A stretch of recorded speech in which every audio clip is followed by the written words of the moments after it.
ভারতের টিপাইমুখ বাঁধ বিরোধিতা দিয়ে শুরু হয়েছিল তারুণ্যের পথচলা। পরে রাষ্ট্রের জখমসমূহ প্রকাশ করে টানা ৪৮ ঘণ্টা গণ অনশন করে মৌলিক বাংলা। প্রচণ্ড শীতের এই অনশন পরবর্তীতে রাত জেগে আন্দোলনের ধারাবাহিকতা তৈরি করে। শুরু হয় গণজাগরণ।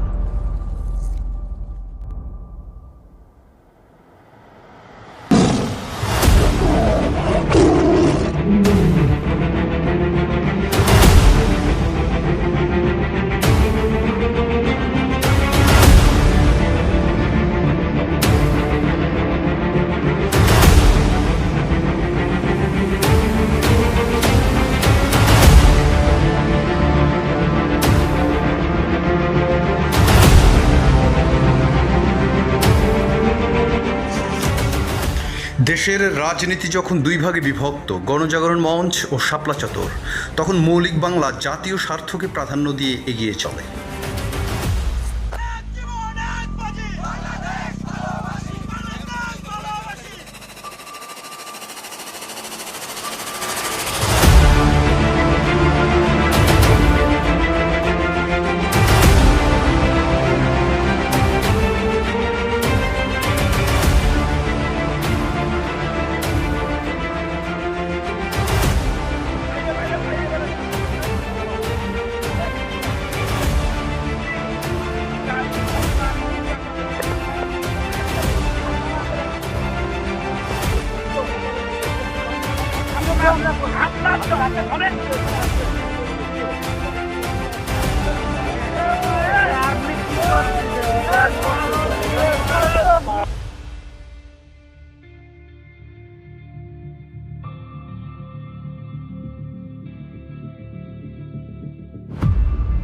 আমরা মৌলিক বাংলা বাংলাদেশের মৌলিক ইস্যু নিয়ে সমস্ত সময় রাজপথে থেকেছি এবং আগামীতেও যত ধরনের মৌলিক সমস্যা তৈরি হবে আমরা রাজপথে জনগণের সাথে থাকব।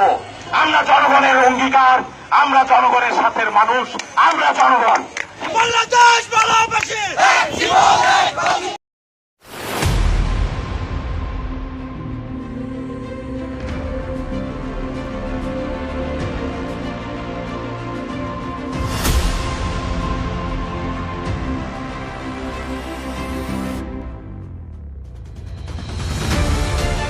মৌলিক বাংলা গঠনতন্ত্র প্রকাশ। রাষ্ট্র পুনর্গঠন ও সংস্কারে অভ্যন্তরীণ একটি রাজনৈতিক গবেষণা কেন্দ্র গড়ে তোলার পাশাপাশি মৌলিক বাংলা রাজপথে সমান সক্রিয় হতে থাকে। রাজনৈতিক চর্চার জন্য সবচেয়ে অগ্রগামী সিদ্ধান্ত আন্দোলন নিয়ে মাঠে থাকে মৌলিক বাংলা।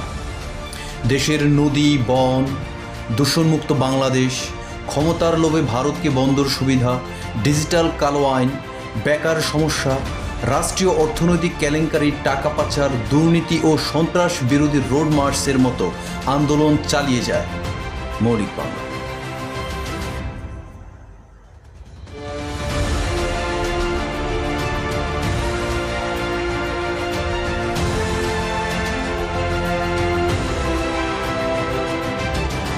(1991) সাল থেকে 2018 পর্যন্ত দেশের সকল শহীদদের স্মরণে একটি গণতন্ত্র শহীদ মিনারের ভিত্তিপ্রস্তর স্থাপন করা হয়।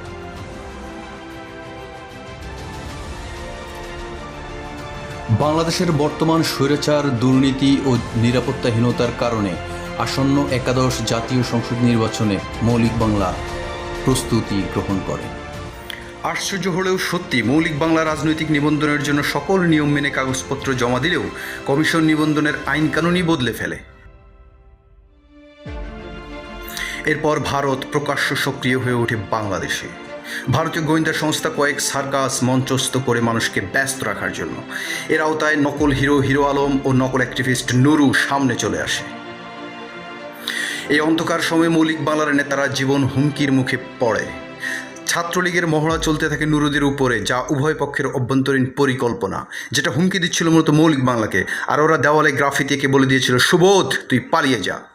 Indian Nuru, hero Alam, graffiti এগুলো বিচ্ছিন্ন ঘটনা নয়, বরং বাংলাদেশের তারুণ্যের যে ফুল ফুটেছিল সে সুবাস থেকে বঞ্চিত করতেই ঢেকে দেওয়া হয়েছিল মৌলিক বাংলাকে।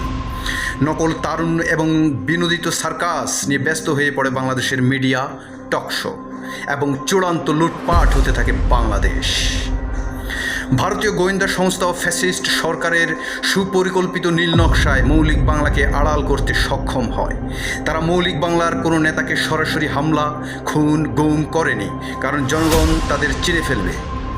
ব্রিটিশ থেকে শুরু করে আজ পর্যন্ত দীর্ঘদিনের শোষণ নির্যাতনের শিকার বাংলার জনগণের ভিতরে যে আগুন, তাকে দাবানল হতে দেয়নি তারা। জনগণের আগুন প্রশমিত করার জন্য তারা কয়েক ফেসবুকার, ইউটিউবার ভাড়া করে সরকারকে গালাগালি করার জন্য, যেটা শুনে ধীরে ধীরে মানুষের বুকের ভেতরের জ্বালা শান্ত করে দিতে সক্ষম হয়। যার কারণে আজ বাংলাদেশ লুটতরাজ হয়ে যাওয়ার পরেও, বাংলাদেশের স্বাধীনতা সার্বভৌমত্ব হুমকির মুখে পড়ার পরেও জনগণ কৃত্রিম বাতাসে শান্ত ঘুমিয়ে গিয়েছে।